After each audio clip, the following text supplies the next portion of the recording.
নমস্কার, আমার গল্প পাঠ আসরে আপনাকে স্বাগত জানাচ্ছি। আজ পড়ছি সুনীল গঙ্গোপাধ্যায়ের সেই সময় উপন্যাসের পরবর্তী অংশ। প্যারীচাঁদ পড়তে লাগলেন। ধর্মপুরে গোবিন্দ নামে ব্রাহ্মণ ছিলেন।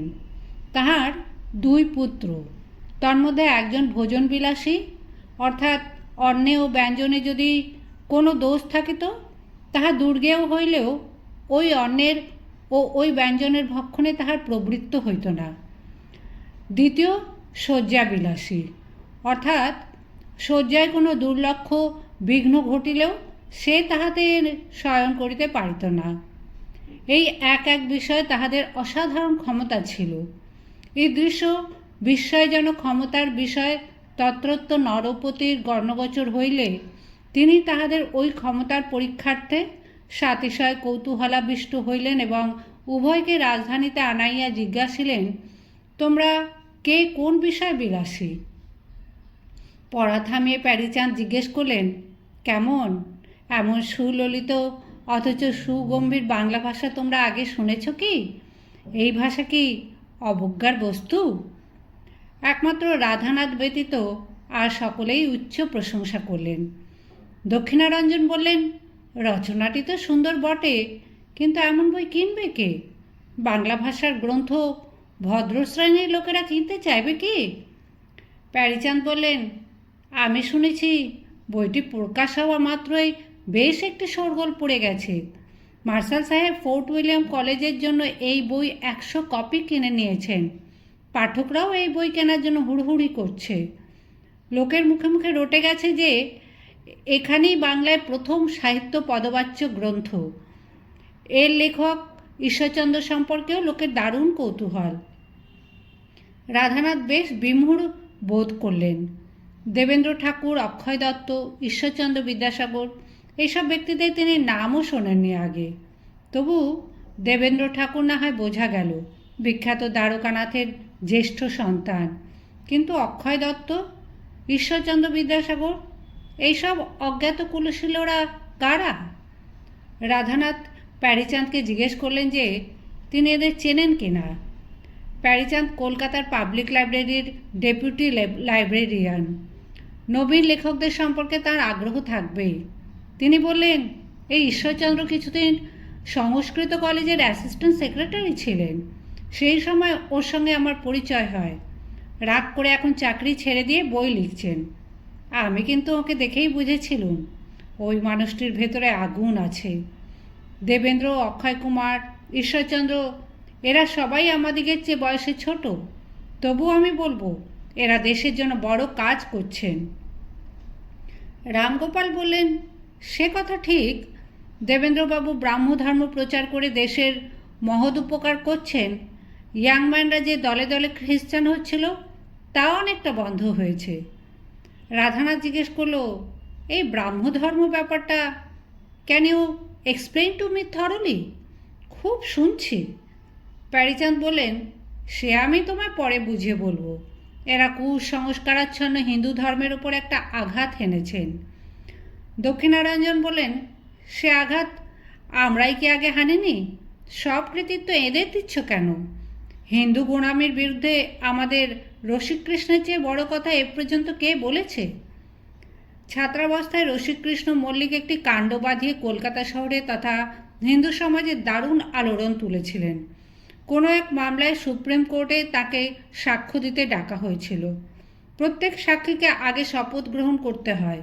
একজন উড়িষ্যা দেশীয় ব্রাহ্মণ একখানি তাম্রকুণ্ডে তুলসী ও গঙ্গাজল নিয়ে সাক্ষীর সামনে এনে ধরে। সাক্ষী সেটা স্পর্শ করে বলে, আমি সত্য বই মিথ্যা বলিব না। রসিককৃষ্ণের সামনে সেরকম তাম্রকুণ্ড এনে ধরা হলে তিনি সেটি স্পর্শ না করে চুপ করে দাঁড়িয়েছিলেন। বিচারপতি যখন জিজ্ঞেস করলেন, আপনি শপথ লইতেছেন না কেন? তখন রসিককৃষ্ণ গম্ভীর কণ্ঠে বলেছিলেন, আমি গঙ্গা জলের পবিত্রতা মানি না। ইন্টারপ্রেটার অমনি চেঁচিয়ে অনুবাদ করে জানালো, সাক্ষী বলছে, I do not believe in the sacredness of the Ganges. অমনি আদালতে উপস্থিত হিন্দুরা কানে আঙুল দিয়ে দৌড়ে পালিয়ে গেল। হুলুস্থুলু পড়ে গেল শহরে। অনেকেই মনে করল এই বুঝি ঘোর কলি উপস্থিত। হিন্দুর ছেলে প্রকাশ্যে বলছে গঙ্গা মানে না। তাই নিয়ে সংবাদপত্রে কত লেখালেখি। দক্ষিণারঞ্জনের কথা শুনে রসিকৃষ্ণ বিনীত লাজুকভাবে বললেন, সে পুরনো কথা ছাড়ো, আমরা তো সঙ্গবদ্ধভাবে হিন্দু ধর্মের সংস্কারের জন্য কিছু করিনি, এনারা করছেন। অতি স্বল্পভাষী রামতনু লাহিড়ী এবার বললেন, তা বটে, কিন্তু ব্রাহ্মদের একটা জিনিস আমার পছন্দ হচ্ছে না। এরা খ্রিস্টানদের খুব গালাগাল করছেন, সেটি উচিত হয় না। আমরা সত্যের উপাসক, যে ধর্মের মধ্যে যেটুকু সত্য রয়েছে তা গ্রহণ করাই ধর্মসম্মত।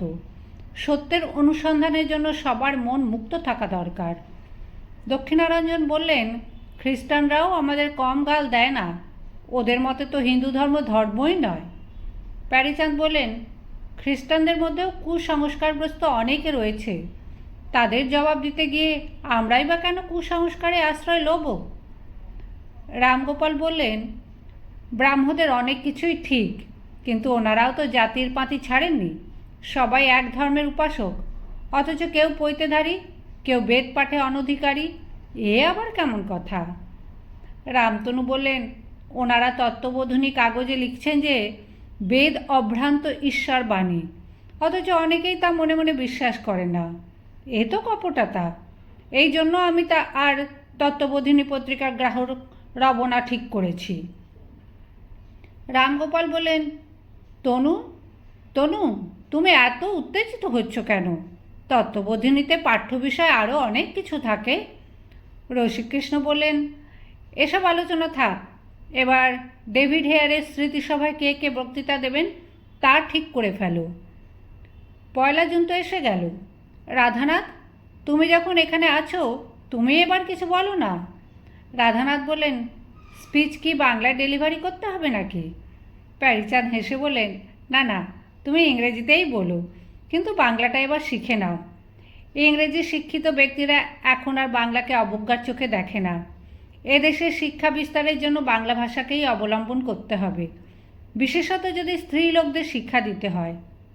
রাধানাথ চমকে উঠে জিজ্ঞেস করলেন, তোমরা কি ফিমেল এডুকেশনের কথা থিঙ্ক করছো? এদেশে তো তা পসিবল। দক্ষিণারঞ্জন বললেন, কেন সম্ভব নয়? নারীদের আমরা কতক্ষণ অন্ধকারে রাখব? এমন সময় গৃহের বাইরে পথে একটা বিষম হট্টগোল শোনা গেল। নানান কণ্ঠের উত্তেজিত আওয়াজ ছাড়িয়েও শোনা যাচ্ছে কয়েকটি কণ্ঠের কান্না। কৌতূহলী হয়ে সকলে এসে দাঁড়ালেন দ্বিতলের নিকটস্থ অলিন্দে। ব্যাপারটা অবশ্য এমন কিছু অভিনব নয়। একটি মৃতদেহকে বহন করে নিয়ে চলেছে শ্মশান যাত্রীরা, সঙ্গে অনেক লোকজন। গ্রীষ্মের এই মাঝামাঝি সময় শহরে মৃত্যুর সংখ্যা খুবই বেড়ে যায়। ওলা ওঠার প্রকোপ এই সময় বেশি হয়। দিনরাতি পথে শোনা যায় হরিধ্বনি, তবে সন্ধ্যার পর শ্মশান যাত্রীদের কণ্ঠে এই হরিধ্বনি পরিণত হয় গর্জনে। মাতাল ও গেঁজেলরা নেশাদ্রব্য সংগ্রহের আশায় এগলি ওগলিতে গিয়ে জিজ্ঞেস করে, হ্যাঁ গা, আজ কেউ মলো? আমরা শ্মশান বন্ধুরা যে বৃথা বয়ে যাচ্ছি গো। মৃতদেহের পেছনে পেছনে একটি 10-11 বছরের বালিকা একবার মাটিতে লুটিয়ে পড়ছে। কিছু লোকজন তাকে ধরে তোলবার চেষ্টা করতেই সে মৃগী রোগীর মতন ছটফটিয়ে আবার ছিটকে পড়ছে মাটিতে। বালিকাটির মুখখানে সিঁদুরে মাখামাখি, খোলা চুল ধুলোয় ধূসর। মেয়েটি আর একবার মাটিতে গড়াতেই দুজন বলশালী লোক তাকে দুদিক থেকে শূন্যে তুলে বহন করে নিয়ে চলল। রামগোপাল এবং তার বন্ধুদের ধারণা হলো যে ওই লোকগুলি ওই বালিকাটিকে বল প্রয়োগ করে নিয়ে যাচ্ছে। শ্মশানের স্ত্রী লোকদের নিয়ে যাওয়ার প্রথা তো ইদানিং আর নেই। অন্য কোনো আশঙ্কার কথা মনে পড়ে। ওরা সকলে তত্তর করে নিচে নেমে এলেন। বালিকাটিকে যদি জোর করে নিয়ে যাওয়া হয় তাহলে ওরা প্রতিরোধ করবেন। আইনগতভাবে নিষিদ্ধ করা সত্ত্বেও এখনও গ্রাম থেকে মাঝে মাঝে সতীদাহের কথা কানে আসে। কলকাতাতেও সেরকম ঘটনা বিচিত্র নয়। রামগোপাল সেই বালিকা বহনকারী 2 ব্যক্তির মধ্যে একজনের গতি রোধ করে দাঁড়িয়ে জিজ্ঞেস করলেন, একে আপনারা কোথায় নিয়ে যাচ্ছেন? সেই ব্যক্তি রুক্ষ স্বরে বলল, জাহান্নামে। তখন রামগোপালের সব বন্ধুরাও তাকে ঘিরে দাঁড়ালেন এবং ক্রুদ্ধ রাধানাথ লোকটিকে মারবার জন্য উদ্যত হলেন। তখন লোকটি বলল, মশাই, করেন কি? এ মেয়েটি পাগল হয়ে গেছে। রামগোপাল বললেন, তোমরা আগে ওকে ছেড়ে দাও, তারপর আমি দেখছি ও কেমন পাগল। প্যারীচাঁদ বললেন, এখনই কোতোয়ালিতে সংবাদ দেব? দ্বিতীয় লোকটি বলল, আরে খেলে যা, আপনারা কি ভেবেছেন আমরা ওকে জোর করে নিয়ে যাচ্ছি? এ পাগলি কিছুতেই বাড়িতে রইবে না। আমরা কতবার ঠেলে ঠেলে দিয়ে এলুম, ও স্বামী মারা গেছে, বাড়িতে আর মেয়ে মানুষ কেউ নেই, আমরা ওকে কি করে আটকাই বলুন? রামগোপাল বালিকাটিকে জিজ্ঞেস করলেন, তুমি কেন শ্মশানে যাচ্ছ? বালিকাটির চোখ সত্যিই উন্মাদনের মতো। সে তীব্র স্বরে বলল, মরতে যাচ্ছি। মরতে? তুমি কে গা? রামগোপাল বললেন, তুমি কেন মরবে? মেয়েটি বলল, বেশ করব। শ্মশান যাত্রীর দল থেমে গেছে। আরও কিছু পথ চলতে উটকো লোক ভিড় জমিয়েছে সেখানে। আর মেয়েটি খ্যাপাটে গলায় চিৎকার করছে, আমায় ছেড়ে দাও, আমায় ছেড়ে দাও, আমি মরবো, মরবো। প্যারীচাঁদ বললেন, কোতোয়ালিতে খবর দেওয়া ছাড়া গত্যন্তর নেই, আমি যাচ্ছি। শ্মশান যাত্রীরা ভয় পেয়ে গেছে। তারা বলল, ও মশাই, আমাদের কি দোষ দেখলেন? এ মেয়ে যে নিজেই যেতে চায়। এক কাজ করুন না, আপনারা ভদ্রলোক, এই মেয়েটিকে আপনাদের বাড়িতে আটকে রাখুন না হয়। রামগোপাল বললেন, সেই ভালো, এই মেয়েটিকে আমার বাড়ির মধ্যে আনো, স্ত্রী লোকেদের কাছে ওকে পাঠিয়ে দিচ্ছি। মেয়েটি কিছুতেই আসবে না, সুতরাং জোর করেই তাকে আনতে হলো ভেতরে। সে তারস্বরে চিৎকার করতে লাগলো, ও আমার কেউ নেই, আমায় মরতে দাও, আমার শেয়াল কুকুরে ছিঁড়ে খাবে, ওগো আমায় ছেড়ে দাও। অন্দরমহলে রেখে আসা হলো মেয়েটিকে। শ্মশান যাত্রীরা আবার নতুন উৎসাহে হরিধ্বনি তুলতে তুলতে চলে গেল। রামগোপাল এবং তার বন্ধুরা কিছুক্ষণ নীরব হয়ে রইলেন। তারপর আস্তে আস্তে দ্বিতলে উঠে এসে বসলেন টেবিলে। প্যারীচাঁদ ব্যতীত প্রত্যেকেই নিজের নিজের পাত্রে ঢেলে নিলেন সুরা। প্যারীচাঁদ বললেন, রামমোহনের আনুকূল্যে সতীদাহর রদ হয়েছে বটে, কিন্তু তার সুফল পাওয়া গেল কতটুকু? এসব বাল বিধবাদের ভবিষ্যৎ কি? 9-10 বছরের বালিকারা বিধবা হয়ে সারা জীবন গলগ্রহ হয়ে থাকবে। সেই জন্যই বলছিলুম, এদের শিক্ষার ব্যবস্থা না করলে।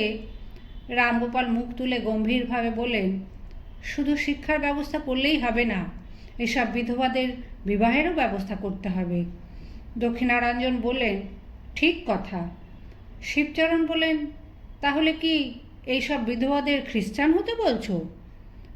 রসিককৃষ্ণ বললেন, খ্রিস্টান হোক, মুসলমান হোক, এদের যে কোনো প্রকারে বিবাহের ব্যবস্থা করা দরকার। রামগোপাল বললেন, না, তা কেন? শিবচরণ বললেন, হিন্দু বিধবাদের বিবাহ? সে যে অসম্ভব কথা। ব্রাহ্মণরাও এমন সাহস করেছেন বলে তো শুনিনি। এমন কথা সমাজে কে উত্থাপন করবে? আমরা এ বিষয়ে অগ্রসর হতে পেরেছি কতটুকু? রামগোপাল বললেন, তা জানি না। তোমরা আজ স্বচক্ষে দেখলে তো এই মেয়েটির অবস্থা।